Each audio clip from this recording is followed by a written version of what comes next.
இப்படி ஒரு சூழ்நிலையில நாம சந்திக்க வேண்டி வரும்னு நான் கூட எதிர்பார்க்கல தான். என் பொண்ணு அவ மனசுக்குள்ள உங்க மேல ஆசையை வளர்த்துக்கிட்டு இருக்கிறது எனக்கு தெரிஞ்சு நான் பல முறை அவளை நான் கண்டிச்சிருக்கேன். ஆனா உங்க மனசுலயும் பார்வதி இருக்கான்னு அன்னைக்கு நீங்க ஹாஸ்பிட்டல்ல சொல்லித்தான் நானே தெரிஞ்சுக்கிட்டேன். அதுக்கப்புறம் நடு ரோட்ல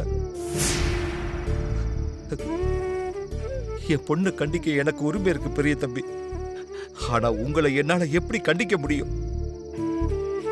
அதனால தான் நான் தெய்வமா நினைக்கிற அம்மா கிட்ட கூட சொல்லாம ராத்திரியோட ராத்திரியா என் பொண்ணை கூட்டிக்கிட்டு நான் இந்த ஊரை விட்டே போனேன். அதுக்கப்புறம் நான் எப்படி திரும்பி வந்தேன்னு உங்களுக்கே நல்லா தெரியும். உங்களை கையெடுத்து கும்பிட்டு கேட்டுக்கிற பெரிய தம்பி, மறுபடியும் என்ன வீட்டை விட்டு போக வச்சிடாதீங்க. என் பொண்ணை மறந்துருங்க. உங்க மனசுக்குள்ள பயம் இருக்குன்னு எனக்கு புரியுது சுந்தரம். ஆனா அந்த பயத்துக்கு காரணம் நானா இல்ல அம்மாவான்னு எனக்கு தெரியல. நான் பார்வதிக்கு பொருத்தமான மாப்பிள்ளையா இருக்க மாட்டேன்னு நினைச்சு என்ன பார்வதி மறக்க சொல்றீங்களா? உங்க மனசுல அப்படி ஒரு எண்ணம் இருந்தா சொல்லிடுங்க, நான் பார்வதி விட்டு விலகிடுறேன். உங்களை மாதிரி ஒரு மாப்பிள்ளை கிடைக்க என் பொண்ணு நானும் புண்ணியம் பண்ணியிருக்கணும் பெரிய தம்பி. நீங்க மட்டும் ஒரு சாதாரண குடும்பத்துல பிறந்திருந்தா என் பொண்ண சந்தோஷமா உங்களுக்கு கட்டி கொடுத்திருப்பேன். ஆனா எங்க துரதிர்ஷ்டம், நீங்க ஆதி கடவுர் பரம்பரையில அகிலாண்டேஸ்வரி அம்மாவுக்கு மகனா பிறந்துட்டீங்க. அகிலாண்டேஸ்வரி அம்மாவை நான் தெய்வமா மதிக்கிறவன். அது மட்டும் இல்ல, 25 வருஷமா அவங்களுடைய நம்பிக்கையான விசுவாசமான வேலைக்காரன். என்னால அவங்க எதிரில் சரிசமமா கூட நிக்கவே முடியாது. நான் எப்படி அவங்களுக்கு சம்பந்தியாக முடியும்? வீட்டு வேலைக்காரிய அம்மா எப்படி மருமகளா ஏத்துக்குவாங்க? இதை என்னால நினைச்சு கூட பார்க்க முடியல. உடம்பெல்லாம் பதறது பெரிய தம்பி. ஆதி கடவுர் பரம்பரைக்குன்னு ஒரு அந்தஸ்து, கௌரவம், மரியாதை இருக்கு. என் பொண்ணால அதுக்கு ஒரு களங்கம் வந்துடக்கூடாது பெரிய தம்பி. இதெல்லாம் யோசிச்சு பார்த்து தான் சொல்றேன். என் பொண்ணை மறந்துருங்க. நீங்க பேசினதுல இருந்து ஒரு விஷயம் எனக்கு தெளிவா புரியுது சுந்தரம். உங்க பயம் என் மேல இல்ல, என் அம்மா மேலதான். அந்தஸ்து, கௌரவம் இதெல்லாம் விட்டு கொடுத்து அம்மா இறங்கி வர மாட்டாங்கன்னு நீங்க எல்லாம் நினைச்சிட்டு இருக்கீங்க. ஆனா அப்படி இல்லை சுந்தரம். நல்லதுக்காக, நல்லவங்களுக்காக அம்மா கண்டிப்பா இறங்கி வருவாங்க. உங்க விஷயத்துல அம்மா இறங்கி வந்து உங்களை தேடி உங்க கிராமத்துக்கு அவங்க வரலையா? பார்வதி விஷயத்திலையும் அம்மாவை அப்படி இறங்கி வர வைக்க முடியும்னு எனக்கு நம்பிக்கை இருக்கு. என் கல்யாண விஷயத்துல அந்தஸ்து, கௌரவம் இது எல்லாத்தையும் தாண்டி ஒரு பொண்ணுக்கு குணம்தான் முக்கியம்னு அம்மாக்கு நான் கண்டிப்பா தெளிவா புரிய வைப்பேன். இல்ல பெரிய தம்பி, அம்மா பேச்ச தட்டாதவர்னு உங்களுக்கு ஒரு நல்ல பேர் இருக்கு. நீங்க பேசுறத பார்த்தா உங்களுக்கு அம்மாவுக்கு நடுவுல என் பொண்ணால பிரச்சனை வந்துடுமோன்னு பயமா இருக்கு. சுந்தரம், நான் அம்மா பேச்ச தட்டாத புள்ளதான். அம்மாவோட நியாயமான விருப்பங்களை நான் நிறைவேற்றி வைக்கிற மாதிரி அம்மாவும் என்னோட நியாயமான விருப்பங்களை கண்டிப்பா நிறைவேற்றி வைப்பாங்க. எனக்கு அந்த நம்பிக்கை இருக்கு. என்ன, இதெல்லாம் உடனடியாக நடக்கும்னு என்னால் சொல்ல முடியாது. என் மனசில் இருக்கிறத அம்மாவுக்கு புரிய வைக்கிறதுக்கு கொஞ்சம் லேட் ஆகும். அதுக்குள்ளே நீங்கள் அவசரப்பட்டு மறுபடியும் ஊரை விட்டு போகிறன்ற முடிவுக்கெலாம் வந்துடாதீங்க. உங்களுக்கு நான் இப்போ ஒரு வாக்குறுதி கொடுக்குறேன். எந்த ஒரு சூழ்நிலையிலையும் எதுக்காகவும் நான் பார்வதி விட்டு கொடுக்க மாட்டேன். எனக்கு மனைவினா அது பார்வதி தான். பார்வதி மட்டும்தான்.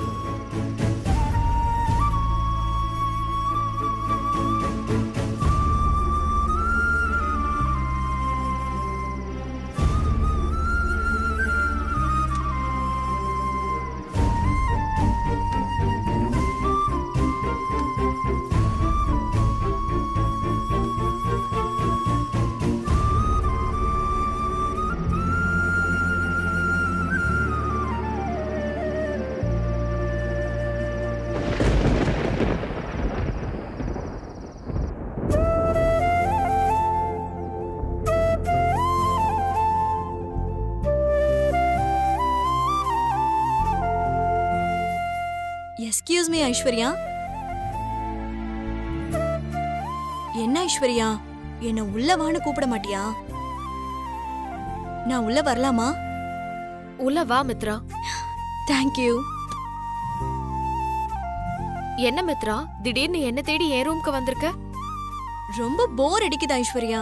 அதான் உன்கிட்ட படிக்கிறதுக்கு ஏதாவது புக்ஸ் கேட்டு வாங்கிட்டு போலான்னு வந்தேன். என்கிட்ட புக்ஸ் எதுவும் இல்லையே மித்ரா. எல்லா புக்ஸும் இப்ப ஆன்லைன்லயே கிடைக்குது. நான் இப்ப அதுலயே படிச்சுக்கிறேன். எதுவும் வாங்கறது இல்ல. ஓ அப்படியா? Sorry for the disturbance. No problem.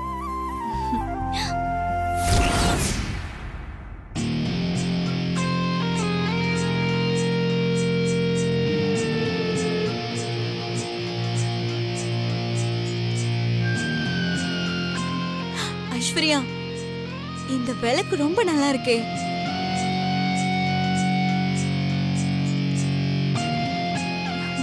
எங்க எடு.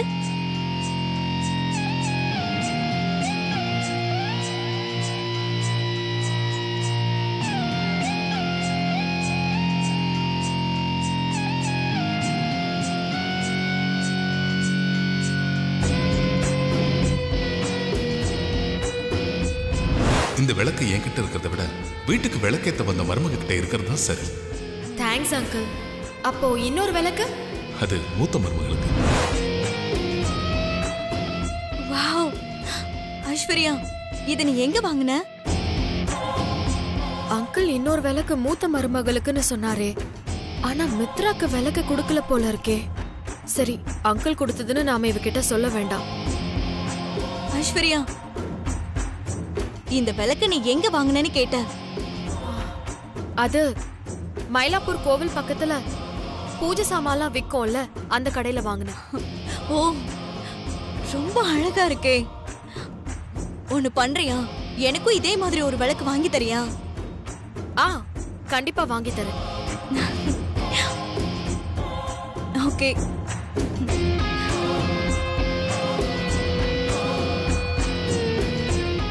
இன்னொரு விளக்கு மூத்த மருமகளுக்குன்னு சொன்ன அங்கிள், மித்ராவுக்கு அதை கொடுக்கலன்னா அப்ப இன்னொரு விளக்கு எங்க போச்சு? யாருக்கு கொடுத்திருப்பாரு? ஒருவேளை மித்ராவுக்கு கொடுக்காம அவரே பத்திரமா வச்சிருக்காரோ என்னமோ.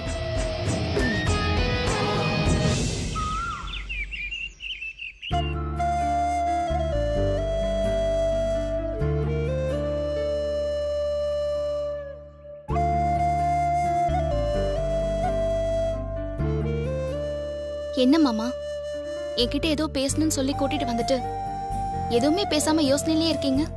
என்னாச்சு மாமா? நேத்து நைட் என்ன நடந்துச்சுன்னு தெரியுமா? தெரியாது. என்னாச்சு? உன் அப்பாவை எப்படியாவது சமாளிச்சுட்டு கார்டனுக்கு வா, நான் உனக்காக வெயிட் பண்ணிட்டு இருப்பேன்னு சொன்னால. சாரி மாமா, எப்படியாவது வரணும் தான் ட்ரை பண்ணேன். ஆனா அப்பா வெளியில போக கூடாதுன்னு சொல்லிட்டாரு. நீ என்ன பார்க்க தான் வரணும் உங்க அப்பாவுக்கு தெரிஞ்சிருக்கு. அதான் உன்னை வெளியே போக வேண்டாம்னு சொல்லிட்டு என் மாமனார் என்ன பார்க்க வந்தார். என்ன மாமா சொல்றீங்க? நைட் அப்பா வந்து உங்களை பார்த்தாரா? பார்த்தது மட்டும் இல்ல, எப்பவும் அளவா பேசுற சுந்தரம் என் மாமனார் என்கிட்ட நிறைய பேசினாரு. என்ன மாமா பேசினாரு? கோவமா பேசினாரா? நியாயமா பேசினாரு. ஒரு பொண்ணு பெத்த தகப்பனா பொண்ணு வாழ்க்கை மேல இருக்கிற அக்கறையோட பேசினாரு. ஊரை விட்டு போனதுக்கான காரணத்தை சொன்னாரு. மறுபடியும் எங்களை ஊரை விட்டு போக வச்சிடாதீங்க, தயவு செஞ்சு என் பொண்ணை மறந்துருங்கன்னு சொன்னாரு. ஊர்ல இருந்து வந்த உடனே இது விஷயமா அவர் என்கிட்ட பேசுவார்னு பார்த்தேன். ஆனா நேத்து தான் பேசினாரு. அவர் பேசினது கூட ஒரு விதத்தில் நல்லதுதான். என்ன மாமா சொல்றீங்க? அப்பா பேசினதுல உங்களுக்கு ஏதோ வருத்தம் இல்லையே? நிச்சயமா இல்ல. அவர் அப்படி பேசினதுனால தான் அவர் மனசுல இருக்கிறத என்னால முழுசா புரிஞ்சுக்க முடிஞ்சது. நான் உங்க பொண்ணுக்கு பொருத்தமான மாப்பிள்ளை இல்லைன்னு நீங்க நினைச்சா சொல்லிடுங்க, நான் விலகிடுறேன்னு சொன்னேன். அதுக்கு அவரு உங்களை மாதிரி ஒரு மாப்பிள்ளை கிடைக்க என் பொண்ணு நானும் புண்ணியம் செஞ்சிருக்கணும்னு சொன்னாரு. ஆனா நீங்க ஆதிக்கடவுர் பரம்பரையில பிறந்துட்டீங்க, அதான் நாங்க பண்ண துரதிர்ஷ்டம் வருத்தப்பட்டாரு. நான் உங்ககிட்ட ஏற்கனவே சொன்னதுதான், அவரோட பயம்லாம் அம்மாவை நினைச்சுதான். அவர் பேசினதுலேயே அதை நான் நல்லா புரிஞ்சுக்கிட்டேன். அம்மா நம்மளை ஏத்துக்கிட்டா உன் அப்பாவும் நிச்சயமா நம்மளை ஏத்துப்பாரு. அம்மா என்ன மருமகளா ஏத்துக்குவாங்களா மாமா? கண்டிப்பா ஏத்துப்பாங்க. ஆனா அது உடனே நடக்காது, கொஞ்ச நாள் ஆகும். அம்மாவோட பிடிவாத குணம் தான் உனக்கு நல்லா தெரியுமே. அவங்க எடுத்த முடிவை அவ்வளோ சுலபத்தில் மாற்றிக்க மாட்டாங்க. ஆனால் அந்த விஷயத்தில் இருக்கிற நியாயத்தை புரிஞ்சுக்கிட்டா இறங்கி வரவும் தயங்க மாட்டாங்க. நம்ம நியாயத்தை அம்மாவுக்கு புரிய வைக்கிறதுக்கு எனக்கு கொஞ்சம் நாள் ஆகும்.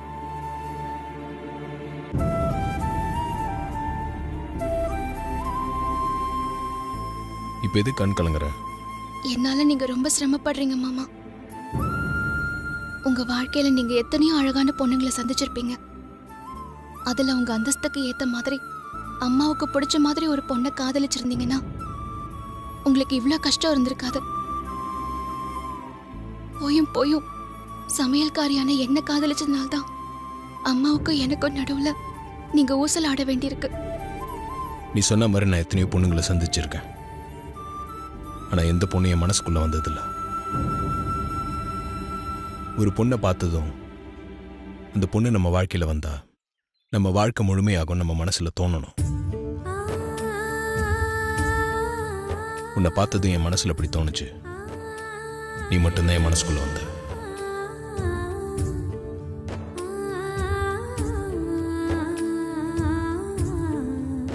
நான் உன்னை காதலிக்க மட்டும் செய்யல, அம்மாவுக்கு தெரியாம கல்யாணமும் பண்ணியிருக்கேன்.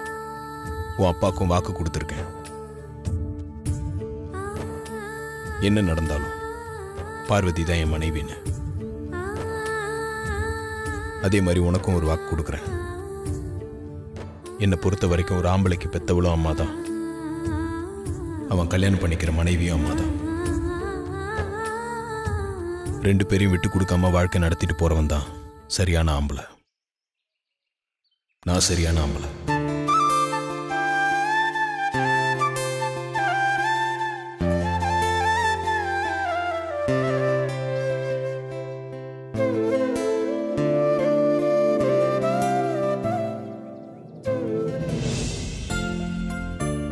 பார்வதி, பார்வதி எங்க போயிட்டா? இவ ஆளை காணோம்.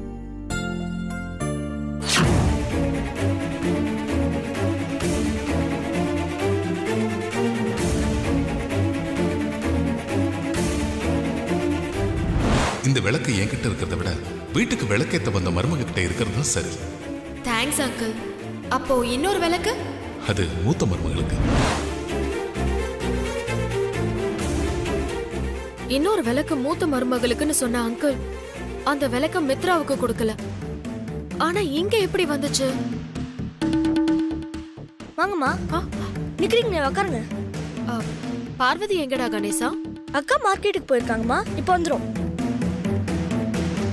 வந்ததுமே நான் உங்களை வந்து பார்க்க சொல்றேம்மா. வாங்கம்மா, நீங்க எங்க? உன்னதான் பார்க்க வந்த பார்வதி. என்ன பார்க்கவா? என்ன விஷயம்? ஒன்னும் இல்ல பார்வதி, கோயிலுக்கு கிளம்புனேன். அதான் உன்னையும் கூட்டிட்டு போலான்னு நினைச்சேன், அதனாலதான் வந்தேன். கோவில் தானம்மா, கிளம்பலாம். இதோ உள்ள வச்சுட்டு வந்துடுறேன். ஒன்னும் அவசரம் இல்ல, பொறுமையா வச்சுட்டு வா.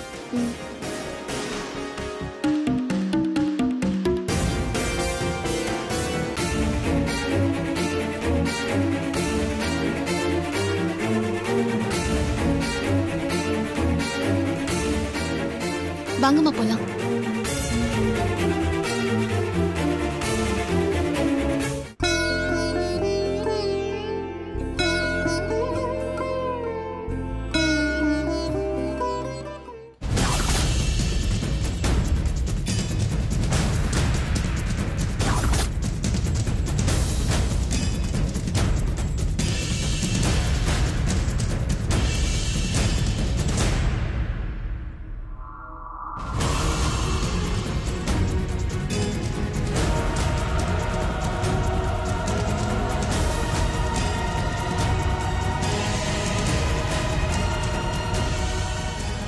வாங்க. யார் பேருக்கு அர்ச்சனை? நீங்க தொட்டு கும்பிட்டு உங்க பேர் சொல்லுங்க. ஐஸ்வர்யாமா. ஐஸ்வர்யா. சரிங்கம்மா. ஐஸ்வர்யா நாமதேயஸ்ய சககுடும்பானாம்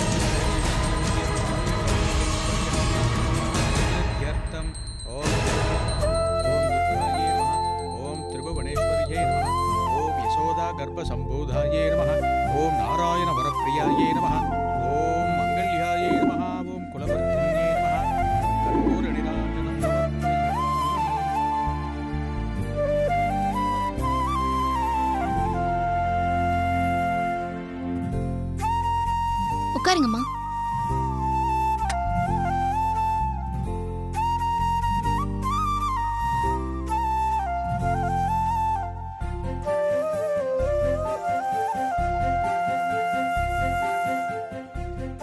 ஐஸ்வர்யம்மா, நான் ஒன்னு கேட்பேன், நீங்க தப்பா நினைச்சுக்க மாட்டீங்களே? ஆதிக்கும் உனக்குமான உறவை பத்தி நான் உன்கிட்ட கேட்கலான்னு உன்னை கோவிலுக்கு கூட்டிட்டு வந்தா நீ என்கிட்ட ஏதோ கேட்கணும்னு சொல்ற. நான் எதுவும் தப்பா நினைச்சுக்க மாட்டேன் பார்வதி. என்ன கேட்கணுமோ கேளு. மனசுல ஏதோ குழப்பம் இருக்குன்னு உங்க முகத்துல தெரியுதுமா. அன்னைக்கு அப்படிதான் சின்னையா விஷயத்துல குழப்பமா இருந்தீங்க. நான் கோவிலுக்கு கூட்டிட்டு வந்ததுக்கு அப்புறம் உங்களுக்கு ஒரு தெளிவு கிடைச்சதா சொன்னீங்க. இன்னைக்கு என்னையும் கோவிலுக்கு கூட்டிட்டு வந்திருக்கீங்க. சின்னையா விஷயத்துல மறுபடியும் உங்களுக்கு ஏதாவது குழப்பமா? என் மனசுல குழப்பம் இருக்கிறது உண்மைதான் பார்வதி. ஆனா குழப்பத்துக்கு காரணம் அருண் அல்ல, ஆதி. என்னம்மா சொல்றீங்க? உங்க மனசுல இருக்கிற குழப்பத்துக்கு பெரிய காரணமா? ஆமா பார்வதி. பெரியவ பத்தி உங்க மனசுல அப்படி என்னமா குழப்பம்? ஆதியோட கல்யாணம் தான் என்னோட குழப்பத்துக்கு காரணம் பார்வதி. நீங்க என்ன சொல்றீங்க ஐஸ்வர்யம்மா? சொல்றேன் பார்வதி. அதுக்கு முன்னாடி இதுல இருக்கிற போட்டோஸ பாரு.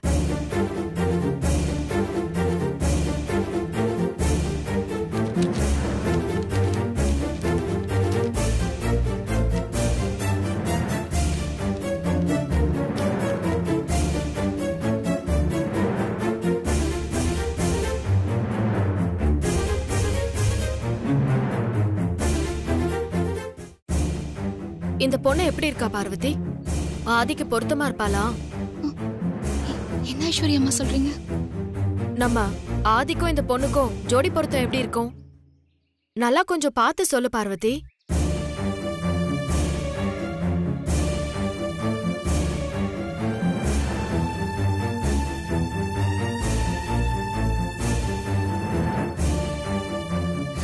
ஏற்கனவே பொருத்தம் பார்த்ததான அம்மா மித்ராவை வீட்டுக்கு கூட்டிட்டு வந்து வச்சிருக்காங்க. அப்புறம் நீங்க எதுக்கு பெரியவுக்கு பொண்ணு பாக்குறீங்க? எனக்கு மித்ராவை சுத்தமா பிடிக்கல பார்வதி. அவ ஆதிக்கு பொருத்தமான ஜோடியே கிடையாது. ஆதிய கல்யாணம் பண்ணிக்க மித்ராவோட ஜாதகத்தை தவிர வேற எந்த தகுதியும் அவளுக்கு இல்ல. அந்த ஜாதகம் கூட என்னோட ஜாதகம், என் ஜாதகத்தை அவளோட ஜாதகம்னு சொல்லி அம்மாவை ஏமாத்திட்டு இருக்காமா. அதனாலதான் ஆதிக்கு தனியா பொண்ணு பாத்துட்டு இருக்கேன்.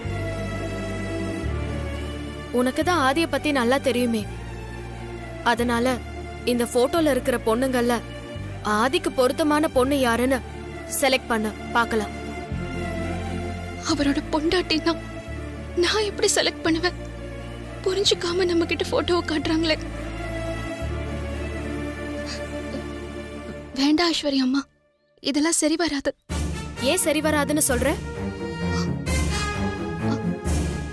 அது அகிலா ஆண்டி எப்படி ஒத்துப்பாங்கன்னு யோசிக்கிறியா?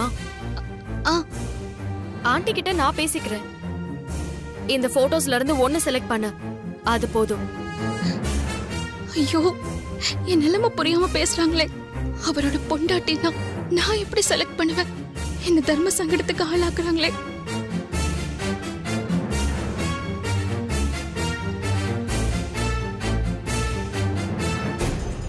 சரி, அடுத்த போட்டோவை எடுத்து பாரு.